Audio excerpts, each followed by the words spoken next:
네, 이번 구속영장 기각에 대해서 분노를 금하지 않을 수 없습니다.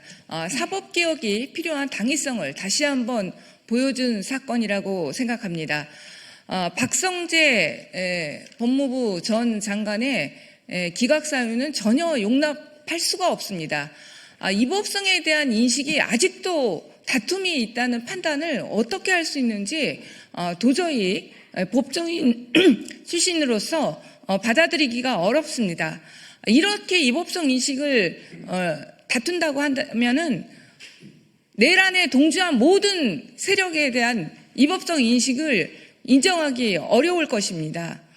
실제로 법무부 장관으로서 가장 내란이라는 것을 잘 알고 있는 법무부 장관이라는 위치에서 회의를 개최하고 그리고 계엄의 정당성 문건을 작성한 행위를 어떻게 이법성을 없다고 판단할 수 있는지 법원에 다시 한번 되묻지 않을 수 없습니다. 그리고 한교안 전 총리의 내란 선동과 관련한 기각도 부정선거 세력 척결, 국회의장 체포를 외치는 이런 망언을 한 사람에 대해서 영장을 기각했습니다.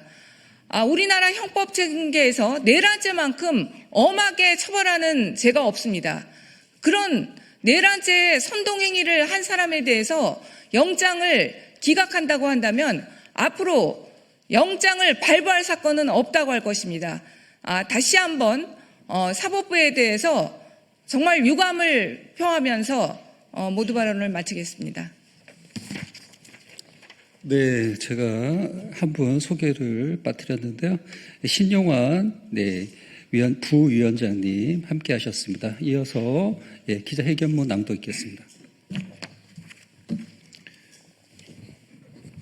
내란 세력 방패막을 자처한 사법부의 박성재, 한교안 구속영장 기각을 강력히 규탄한다.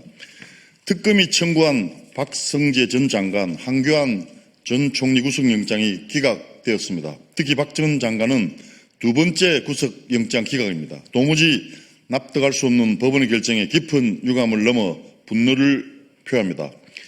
민주주의와 인권에 최후 보루해야 할 사법부가 내란 세력의 방패막을 자처하고 나선 것입니다. 내란 중요 임무 종사와 직권 남용 권리 행사 방해는 법원이 피고인 방어권을 내세울 수 있는 가벼운 혐의가 아닙니다. 비상계엄 선포 직후 법무부 간부회의 소집, 합수본 검사 파견 검토, 교정시설 수용여력 점검, 출국 금지 담당 직원 출근 지시 등 내란에 적극적으로 가담한 정황이 뚜렷한 박 전 장관은 명백한 내란 공범입니다. 더욱이 박 전 장관은 위증과 증거 인력 전력이 있습니다.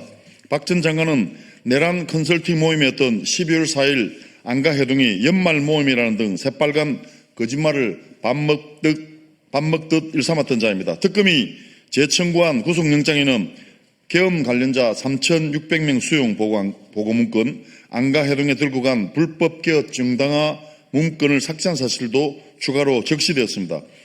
앞장서 불법 쿠데타를 막았어야 할 법무부 수장이 법과 국민을 배반했음에도 연거푸 후 관용을 베푼 법원 결정에 납득할 국민은 없습니다. 내란 선동과 황교안 불구속은 또 웬 말입니까? 12월 3일 당일 마치 계엄을 기다렸다는 듯이 부정선거 세력 척결, 국회의장 체포를 외치던 황 전 총리는 난 놓고도 알 수 있는 기억자만큼이나 자명한 내란 선동입니다. 버젓이 문까지 걸어 잠그며 특검 수사를 방해했음에도 불구하고 내란 피의자들에게 공모집행 방해 허가증을 발부한 것과 다름없습니다. 국민에게 총칼을 겨눈 내란 세력을 일벌백계해야 할 사법부가 특검 수사에 제동을 걸며 내란 단죄를 가로막는 것은 국민과 헌정 질서에 대한 배반입니다. 사법정의에 대한 직무유기입니다. 사법부의 거듭된 업무 태만으로 인해서 이러다 윤석열마저 풀려나는 것 아니냐라는 우려가 점점 현실이 되고 있습니다. 스스로 사법불신을 자초하고 있는 사법부는 국민과 역사의 평가를 두려워해야 합니다. 주권자의 지엄한 명령인 내란 청사는 제1의 시대적 과제입니다. 친일 독재, 군부 독재의 잔재를 말끔히 청산하지 못한 과오를 더는 되풀이해서는 안 됩니다. 특검은 좌고우면 없이 오직 국민을 믿고 내란 세력을 하나도 빠짐없이 법의 심판대에 세우길 바랍니다. 더불어민주당 3대 특검 종합대응 특별위원회는 이번 사태를 내란 세력에 대한 사법 방조로 엄중하게 인식하고 단호하게 대응해 나가겠습니다. 2025년 11월 14일 더불어민주당 3대 특검 종합대응 특별위원회 일동.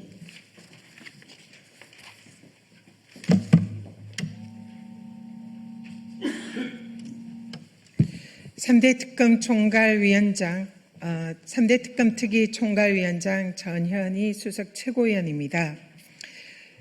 대법원은 그리고 사법부는 대한민국의 헌정 질서를 수호하고 사법 정의를 지켜야 하는 최후의 보루입니다. 내란은 이러한 헌정 질서를 파괴하고 민주주의를 파괴하는 있을 수 없는 범죄 행위입니다. 따라서 법원은 이 내란을 종식하고 헌정 질서를 바로 세워야 하는 매우 중요한 책무가 있는 기관입니다. 그럼에도 불구하고 법원은 그동안 내란 전국 와중에서 내란 수괴 윤석열의 구속을 취소하고 그리고 그에 대해서 내란 수괴 윤석열을 사실상 비호하는 그런 직연 재판부의 행위를 사실상 방조하고 묵인해 왔습니다. 그리고 사상 초유의 대법원장에 의한 대법원장이 주도한 대법관들의 차기 유력한 대선 후보인 이재명 후보에 대해서 사실상 정치적 생명을 끊으려는 사상 초유 대선 개입을 했던 것도 사법부입니다. 우리 국민은 사법부에 대한 불신과 사법부에 대한 신뢰가 지금 땅에 떨어져 있습니다. 과연 법원이 사법부가 그러한 헌정 수호와 민주주의 수호의 사법정의 수호의 역할을 제대로 하고 있는가? 거기에 대해서는 국민들은 이미 아니다라고 판단을 하고 있습니다.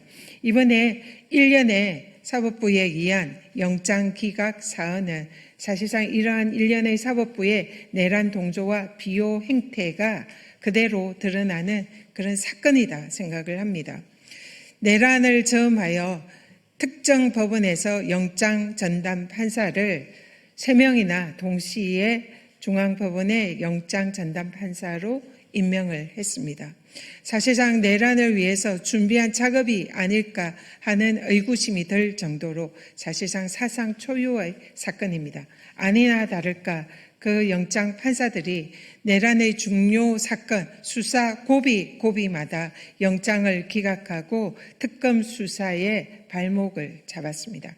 이번에 박성재와 황교안의 구속영장 기각도 바로 그런 1년의 사태에 맞닿아 있는 것이 아닌가 이런 의구심을 저희 특위는 가지고 있습니다. 박성재와 황교안의 구속영장 기각뿐만 아니라 한덕수에 대한 구속영장 기각 그리고 최혜병 사건에 대한 임성근만 구속영장을 인용하고 나머지 핵심 이종섭 장관 등을 비롯한 핵심 피고인 5명을 영장을 줄줄이 기각했습니다. 이러한 사법부에 의한 영장 기각이 내란 종식과 국정농단 수사를 하는 특검의 수사를 사실상 방해하고 있다. 저희들은 이렇게 보고 있습니다. 그래서 이번에 박성재와 황교안의 구속영장 기각은 단순한 사건이 아니라 이러한 사법부의 내란 동조 행태에 맞닿아 있는 그런 매우 중차대한 일이다. 저희들은 이렇게 보고 있습니다. 사법부의 개혁이 시급합니다. 이러한 사법부의 불신을 국민을 위한 사법부로 바로 돌려줘야 된다. 이렇게 생각을 합니다. 민주당에서는 그동안 사법개혁 특위를 통해서 사법개혁안을 만들어 왔습니다. 그리고 지금 사법행정 정상화 TF를 통해서 나머지 사법부의 가장 핵심적인 사법개혁 사안인 법원행정처 폐지안을 논의를 하고 있습니다. 더 이상 사법부가 내란 세력과 함께하는 그런 사법부라는 국민들의 불신을 받아서는 안 됩니다. 사법부는 국민의 사법부입니다.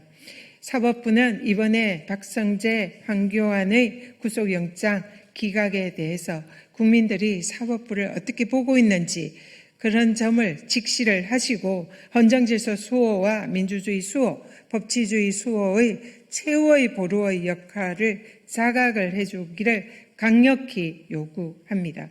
사법부의 검찰개혁은 검찰이 자초했다. 그리고 사법부의 개혁은 법원이 자초했다.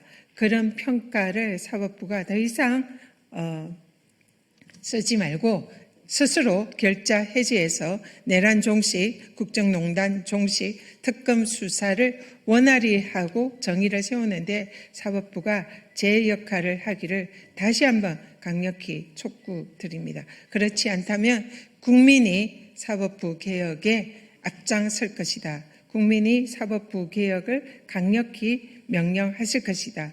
라는 점을 분명히 경고합니다. 네.